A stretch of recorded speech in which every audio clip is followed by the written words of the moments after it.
Comrades అందరికీ నమస్కారం. ఆ విప్లవాభినందన తెలియజేస్తున్నాం.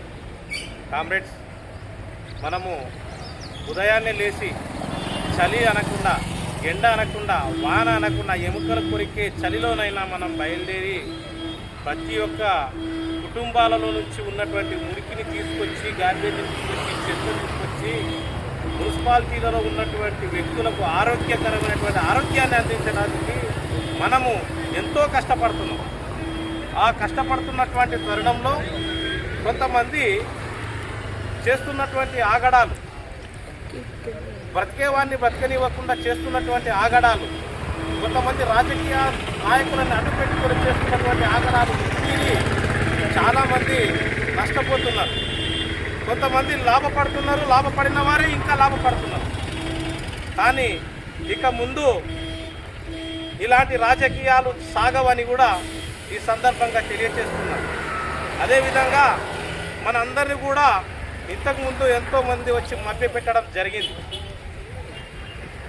ఆటోలు ఇంటింటికి 2 రూపాయలు ఇవ్వాలి అనేది, ఇంకా మీ అందరికీ మేము ఇన్సూరెన్స్ కల్పిస్తామని అవన్నీ చెప్పారు. అవన్నీ చెప్పి అవన్నీ పోయినాయి. అయితే ఇవాళ మనం జిహెచ్ఎంసీ ఏర్పడ్డది. జిహెచ్ఎంసీ ఏర్పడ్డ తర్వాత ఇక్కడ కొత్తగా జిహెచ్ఎంసీ ఇప్పుడు వాళ్ళు విధి విధానాలు ఏమేమి తీసుకుంటారో అనేది తెలియదు. కానీ మన గార్బేజీ వాళ్లకు, మన చెత్త సేకరణ కార్మికులకు ఎవరైనా కానీ అన్యాయం చేస్తారు అని అనుకుంటే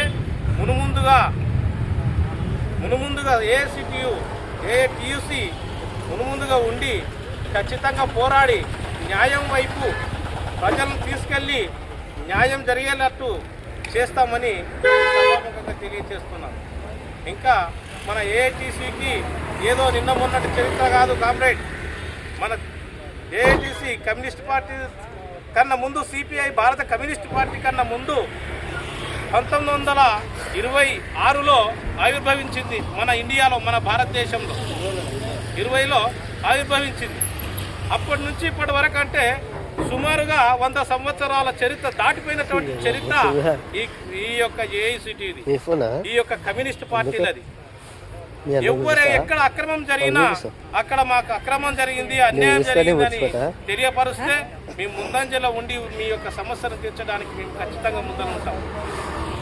ఏదో నిన్న మొన్న వచ్చిన వాళ్ళంతా మీకు అల్లిబొల్లి కబుర్లు చెప్తే మోసపోకండి. నిజంగా ఏంటి అనేది మీరు అధ్యయనం అన్నా చేయండి.